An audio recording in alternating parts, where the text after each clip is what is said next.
Always মেডিসিনের পক্ষ থেকে শুভেচ্ছা। অ্যারিটন জেডাই সিরাপ ছোট বড় সবাই সেবন করতে পারবেন।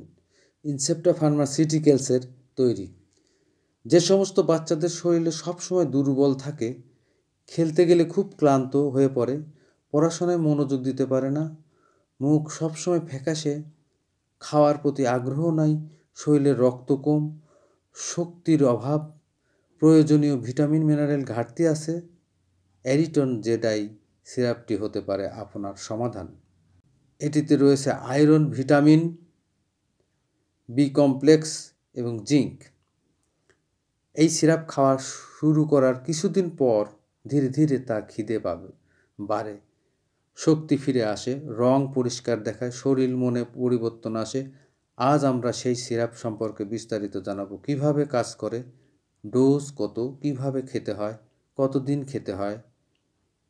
প্রিয় দর্শক, এই অ্যারিটন জেডাই সিরাপে আয়রন থাকে, যা হিমোগ্লোবিন বাড়াতে সাহায্য করে এবং রক্ত তৈরি করে। রক্ত ভালো থাকলে শরীর স্বাভাবিকভাবে শক্তি পায়, ক্লান্তি কমে, মুখ ফর্সা দেখা দেয় এবং বাচ্চা আগের চেয়েও সক্রিয় হয়ে ওঠে।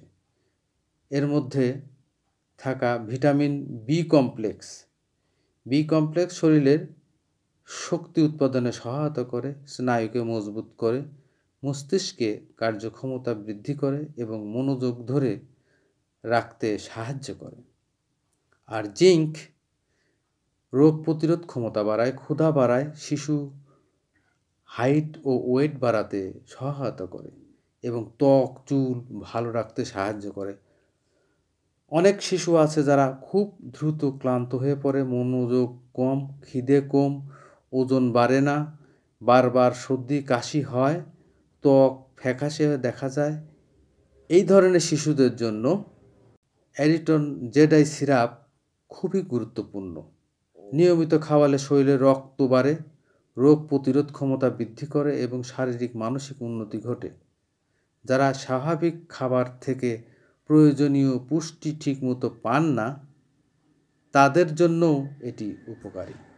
এই অ্যারিটন জেডাই সিরাপ খাওয়ানোর নিয়ম বয়স অনুযায়ী 6 মাস থেকে 1 বছর বয়সে দৈনিক আধা চা চামচ, 1 থেকে 4 বছর বয়সে দৈনিক আধা থেকে 1 চা চামচ করে, আর 5 বছর থেকে 12 বছর বয়সে 1 চা চামচ করে দিনে 1 বার থেকে 2 বার, চিকিৎসকের পরামর্শে। 12 বছরের বেশি বয়সীদের জন্য 2 চা চামচ করে দিনে 1 বার অথবা চিকিৎসকের পরামর্শ মতে। সাধারণত সিরাপটি খাবার খাওয়ার পর খাওয়ানো উত্তম। এই সিরাপটির কোর্স সাধারণত 1 থেকে 3 মাস, 2 থেকে 4 সপ্তাহের মধ্যে শরীরের উপকার লক্ষ্য করা যায়। শিশুর ক্ষুধা বাড়ে, ক্লান্তি কমে, পড়ালেখার আগ্রহ বাড়ে, হাইট ও ওয়েট উন্নতি হয়। ভিটামিন মিনারেলের ঘাটতি হলে যে ধরনের সমস্যা দেখা দেয়, যেমন খাওয়া কম, দুর্বলতা, ঘন ঘন অসুস্থ হওয়া, রক্ত স্বল্পতা, এইসব ধীরে ধীরে কমে যেতে থাকে। সবাইকে শুভেচ্ছা।